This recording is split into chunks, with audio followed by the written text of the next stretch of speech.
Let's talk Buffalo Bills here. Honestly, plenty of options that I think I could have considered, which not ideal. I had a little bit of an existential crisis after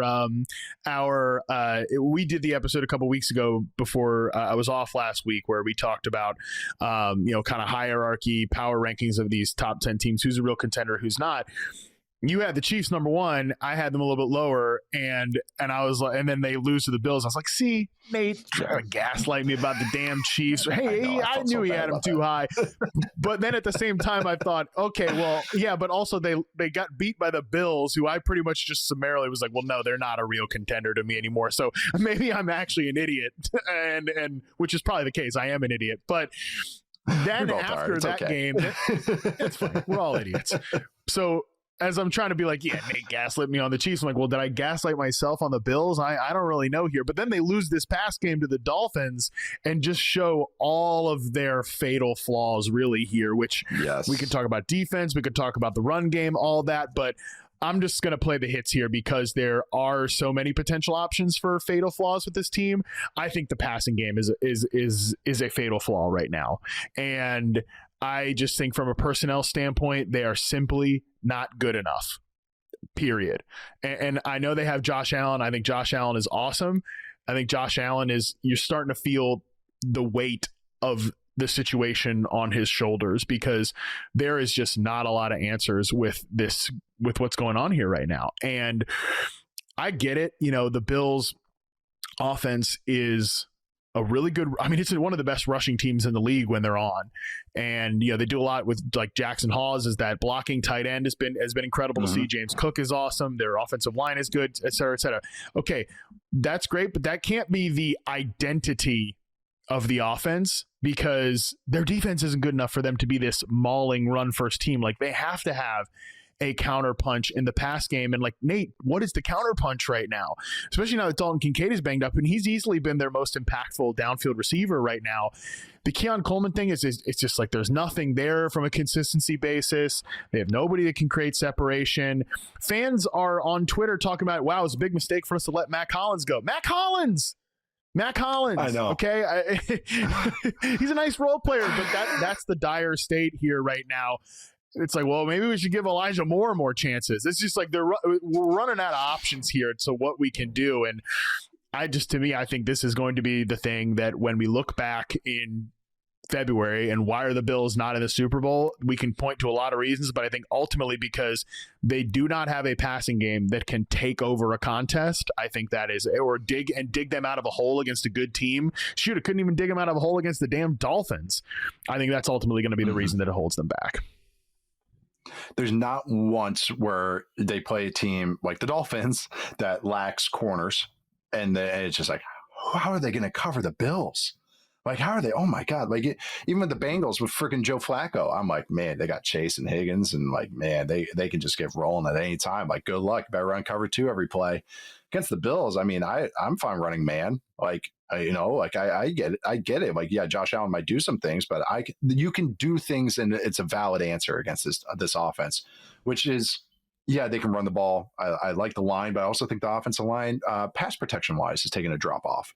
And I think too, I think Josh Allen in the red zone kind of just feels a little. I didn't look at any stats with this, but I feel so many times once they get inside the 30, so like scoring range, I should say, not even just the red zone. It comes down to, can they hit a bubble shot play or a bubble pump, where they fake the bubble and then there's Dalton Kincaid running a wheel route, or can they run the ball? It's not like I see a drop back where they're running some, extensive drop back concept. It feels like kind of shot play, or just running the ball. So I'm just, offensively, there's just the frustrations. There's a little bit of I still think this is a good offense again, but it's just, again, once you get into the playoffs and teams start taking away your strengths or try to, okay, what else you got? What can you pivot to? And it feels like the run game can pivot to things, but the passing game can't. And that's a little worrisome because that should be a true strength. And then that's not even getting into the defense, which is, yes, they had the Chiefs game where they just threw the kitchen sink at the Chiefs and they did all this stuff. And people are talking about Maxwell Harrison. Oh my God, Brandon Beane's the smartest GM ever.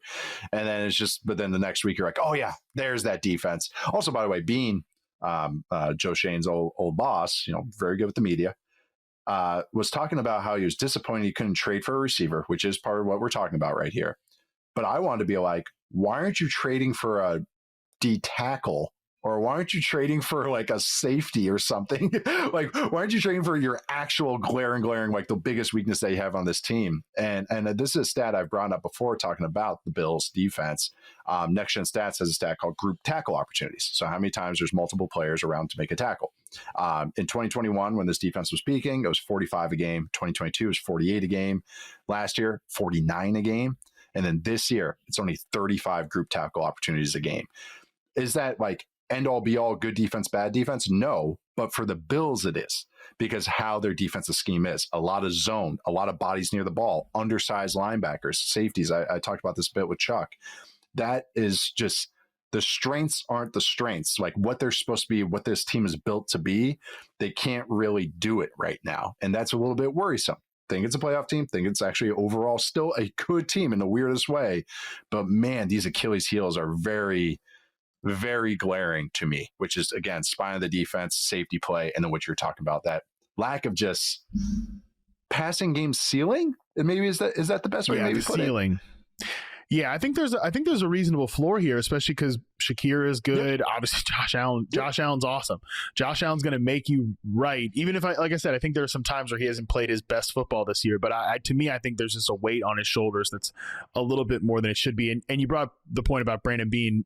Like, I tried to trade for a receiver, which is ironic because he obviously gave it to put it nicely, a bunch of radio hosts, some of the radio hosts there in the local area this offseason about how complaining, and I'm using a different word than he did, complaining about the wide receiver room is the dumbest thing that you can do, because he talked about, hey, well, we had to rebuild the defense and all this stuff, which we did. And then it's like, well, no, actually, we're not trading for a defensive player to forget the fact that defense stinks. We're trying to find a wide receiver. It feels a little bit herky-jerky and on the ropes a little bit right now with where this team is, which I think is a factor of the pressure of where they're at as a team. They want to win a Super Bowl. They want to maximize this window.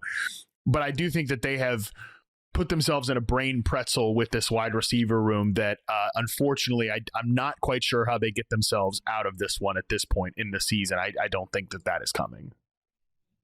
Oh, man. Then they got an interesting schedule coming up. Bucks, which again is still a good defense. Then they go, and also curious too, because how do you pass on them? Then they got the Texans on Thursday night. And I keep saying Broncos, or I keep going, Broncos have the best defense, and I keep stopping myself and going top three because I think the Texans have the best defense. And I keep stopping myself, like going like, but the Texans. So then they got that on a short week, and then they go Steelers. Okay, so maybe get a deep breath, and then Bengals. Patriots. That Patriots game is going to be huge. And that's the other thing is the Patriots are putting pressure on them.